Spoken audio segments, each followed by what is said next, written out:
Berbagai cara dilakukan untuk menanggulangi masalah sampah. Betul sekali, tiap negara tentu juga beda treatmentnya menangani sampah. Betul. Nah ini kalau di Maladewa ada pulau yang jadi tempat sampah, sedangkan di Denmark ada mesin ATM sampah.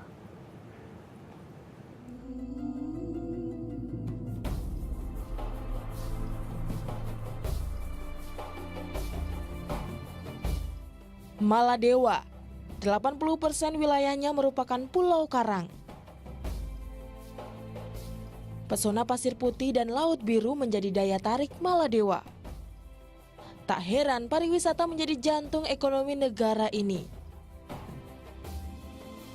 Namun siapa sangka di balik kemolekan pulau-pulau cantik di Maladewa ada satu pulau yang jauh dari keindahan. Pulau Tilafusi. Jika pulau lain berdiri hotel-hotel mewah, pulau ini justru ditimbuni sampah. Tilafusi menjadi tempat pembuangan akhir sampah Maladewa sejak 1992. Akibatnya setiap harinya pulau ini meluas 1 meter persegi karena sampah yang mengendap di laut.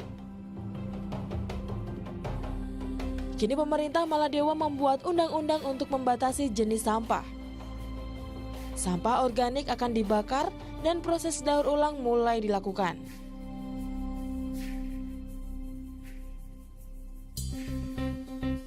Berada di utara benua Eropa, Denmark terkenal dengan keindahan alamnya yang asri.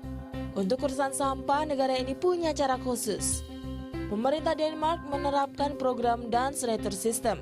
Proses daur ulang sampah adalah tujuan dari program ini. Namun untuk menarik perhatian warga, setiap sampah yang dibuang pada tempatnya akan diberi upah. Mesin yang sekilas mirip dengan mesin ATM ini adalah tempat membuang sampah. Botol, kaleng, plastik, dan sampah non-organik lain yang diterima mesin ini. Setelah sampah dibuang, warga akan menerima slip dari mesin tersebut. Kemudian slip tersebut dapat ditukarkan di loket dan Retur System yang ada di seluruh wilayah Denmark. Mesin ini tersebar di seluruh area publik seperti di beberapa kota di Denmark.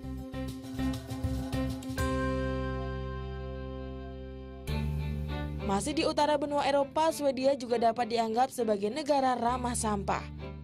Dalam data statistik Eurostat, rata-rata jumlah limbah di negara-negara Eropa sebesar 38%. Swedia berhasil menekan hingga 1% dengan teknologi pembakaran sampah. Hasil pembakaran sampah menghasilkan energi panas yang menghasilkan listrik.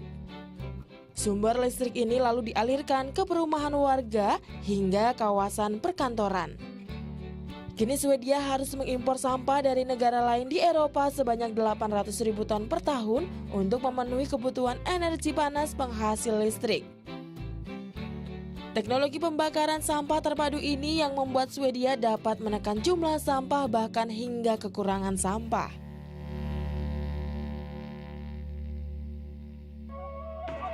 Untuk negeri Sakura, masyarakat Jepang mulai sadar akan sampah mulai dari tahun 70-an.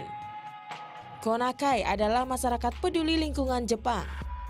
Gerakan tersebut terus berkembang hingga sekarang. Berbagai aktivitas peduli sampah dilakukan. Meski Jepang dianggap negara maju dengan berbagai inovasi teknologi, namun untuk urusan sampah, masih banyak warganya yang kurang sadar dalam pengolahan sampah. Bahkan kini edukasi tentang sampah di Jepang dimulai di sekolah tingkat dasar.